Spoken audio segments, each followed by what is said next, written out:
សួស្តីអ្នកនរគ្នានៅក្នុងវីដេអូនេះដែរខ្ញុំនឹងបញ្យល់អ្នកនរគ្នាពី basic command ដែលយើងប្រើនៅក្នុង Linux ជាដំបូងនៅពេលដែលយើងបើក terminal មកឥឡូវយើងធ្វើការ login ទៅលើ root user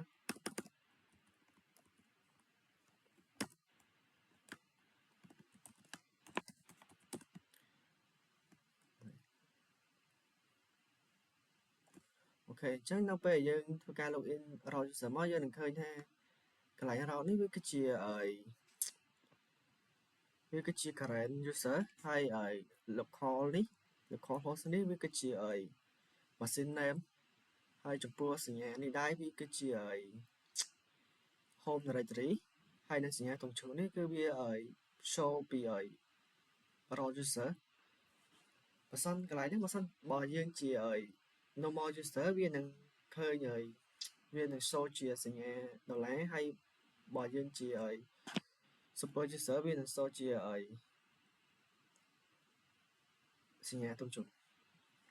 អញ្ចឹងនៅក្នុង Linux គឺវាមាន2 user type ទី1គឺ normal user ដែលយើងអាច install software ហើយនឹង change system configuration អីចឹងទៅហើយទី2គឺ root user អញ្ចឹង root user ហ្នឹងយើងក៏អាច call super user ហើយវាគឺ full control នៃ system ដូចគ្នាអញ្ចឹងឥឡូវខ្ញុំនឹងបញ្យល់អ្នកនរគ្នារបៀបនៃការ switch user ដើម្បីយើងធ្វើការបដូរ user បានយើងត្រូវប្រើ command su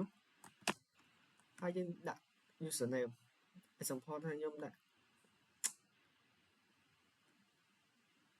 ថាជាងចឹងចឹងសារ user នេះវាមានអញ្ចឹងយើងអាច switch បានតែបើសិនយើងចង់ switch ទៅទីហៅថាយើងចង់ switch ទៅroot user យើងគ្រាន់ប្រើ command su មកវានឹងចូលទៅកាន់ root user យកមកហើយបន្តមកទៀតខ្ញុំនឹងបញ្យល់អ្នកនរគ្នាពីហើយ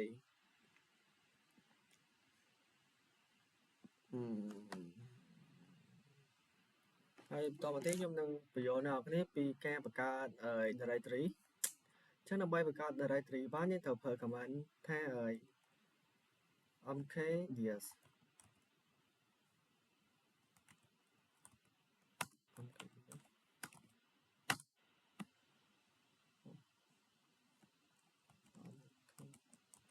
ហើយយើងដាក់ឈ្មោះ directory មកឥឡូវឧទាហរណ៍ថាខ្ញុំដាក់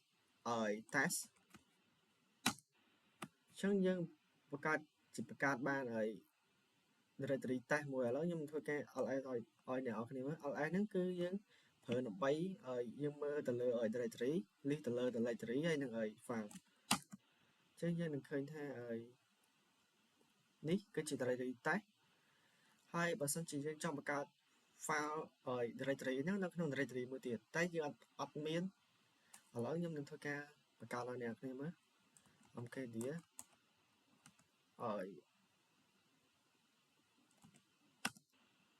hello ហើយខ្ញុំចង់បង្កើត directory មួយទៀតអញ្ចឹងខ្ញុំវាយ comment ថា hi អញ្ចឹងនៅពេលខ្ញុំចុចបង្កើតវាទៅគឺវាប្រកាសជាអត់បានទេសារតែយើងអត់មាន directory hello អញ្ចឹងបើយើងចង់បង្កើតវាdirectory 2ចឹងមកយើងត្រូវប្រើ command មួយទៀតគឺយើងប្រើ mkdir .p យើងប្រើ .p ហើយ hello hi អញ្ចឹងវានឹងបង្កើតបានយើងចុច enter ទៅវានឹងបង្កើតបានអញ្ចឹងខ្ញុំធ្វើការ ls មើលចាយើងឃើញថាយើងមាន directory hello directory test តែបើខ្ញុំចង់មើល directory ឲ្យ hi ខ្ញុំគ្រាន់តែវាយ comment ថា ls hello យើងនឹងឃើញ directory hi នៅក្នុង directory hello ឥឡូវចូលដល់ចំណុចមួយទៀតខ្ញុំនឹងបញ្យល់អ្នកនរគ្នាពីការបង្កើត file ម្ដងអញ្ចឹងដើម្បីបង្កើត file បានយើងត្រូវប្រើ command ថា touch ហើយយើងដាក់ឈ្មោះ file មក example ខ្ញុំដាក់ file ថា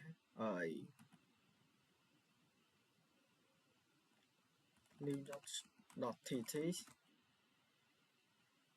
ហើយចុច enter មកវានឹងបង្កើត file ហ្នឹងបានហើយតែដើម្បីយើងធ្វើការ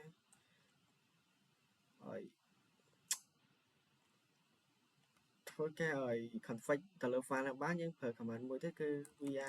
ហើយយើងដាក់ឈ្មោះ file មក .tt យើងអាចធ្វើការ config ទៅលើ file ហ្នឹងបានហើយទៀតសេពាក្យហើយដើម្បីយើងបញ្ចូល text នៅក្នុង file ហ្នឹងបានត្រូវចុចអក្សរ I ឲ្យចេញសញ្ញា search តទៅមកទៀតយើងវាយ text ខ្ញុំដាក់ថា hello ហើយបន្តមកទៀតយើងត្រូវចុចescape ដើម្បីឲ្យវានេះហើយខ្ញុំធ្វើការ save លើ file ហ្នឹង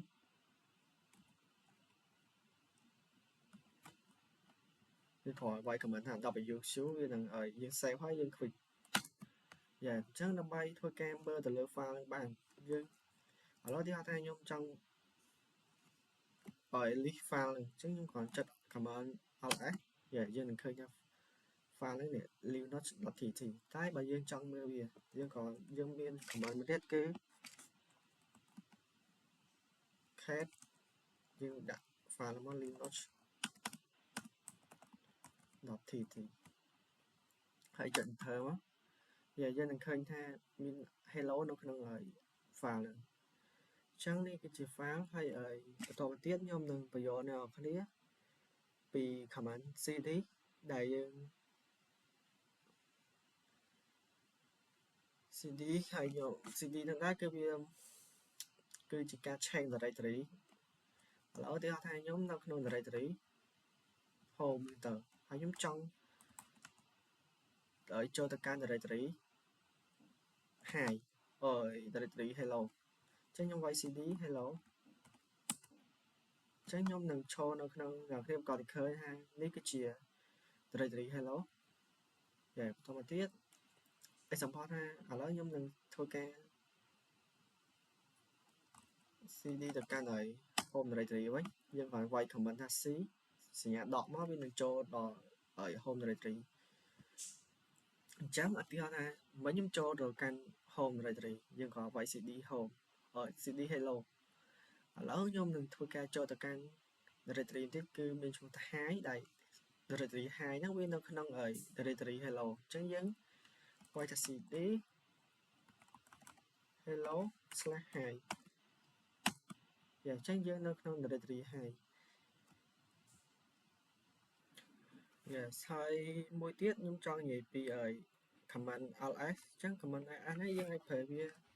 alt s ដើម្បីឲ្យសូទៅលើ folder ហើយនឹង file តែបើយើងប្រើ alt s ដល់ L វានឹងសូទៅលើ detail information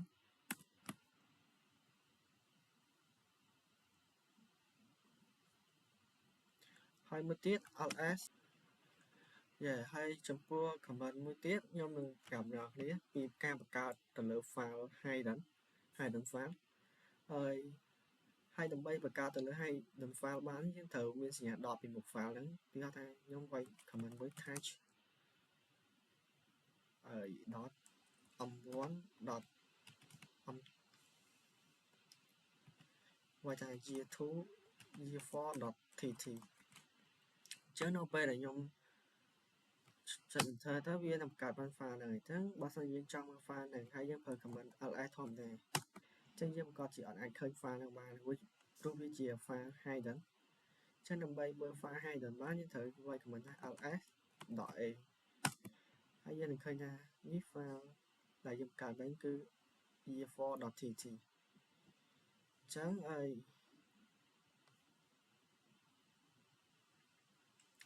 វីដេអូខ្ញុំមានតែប៉ុណ្្នឹងឯងសង្ឃឹមអ្នកនរគ្នានឹងអាចយល់ដឹងបន្ថែមនៅ command ខ្លះៗនៃដែលយើងប្រើនៅក្នុង Linux